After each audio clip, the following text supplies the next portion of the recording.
Hello there, and we're at day 133 in our Bible in a Year in the New Testament and in John's Gospel. And the bit I want to look at is the incredible story that's entitled Jesus and the Woman Caught in Adultery.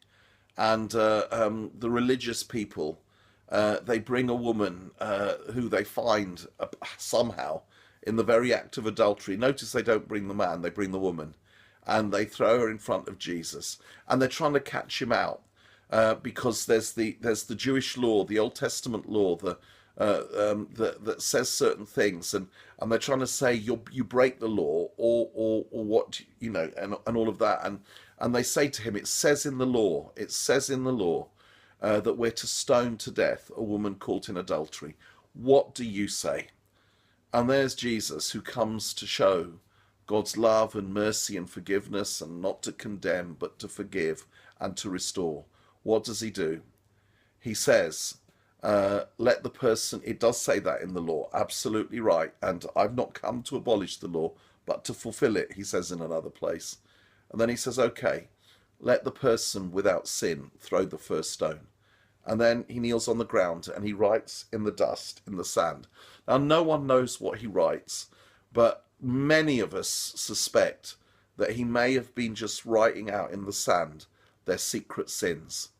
And what it says in the passage is, as he's drawing in the sand with his head down, one by one they drop their stones and they walk away. And then Jesus looks up and he says, there's no one there. And he says, is there no one left to condemn you, woman? She says, no. And then he says, neither do I condemn you. Go and leave your life of sin. Just a couple of things on that. When he says, is there no one left to condemn you?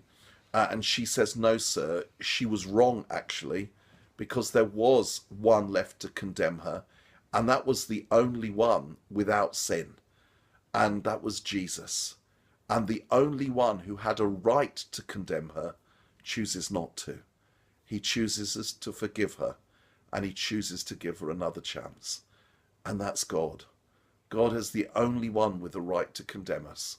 And because of the cross of Jesus, he chooses not to. And it's not that he doesn't think that sin's important, because he says to her, now leave your life of sin. And the reason it's important is because it hurts her.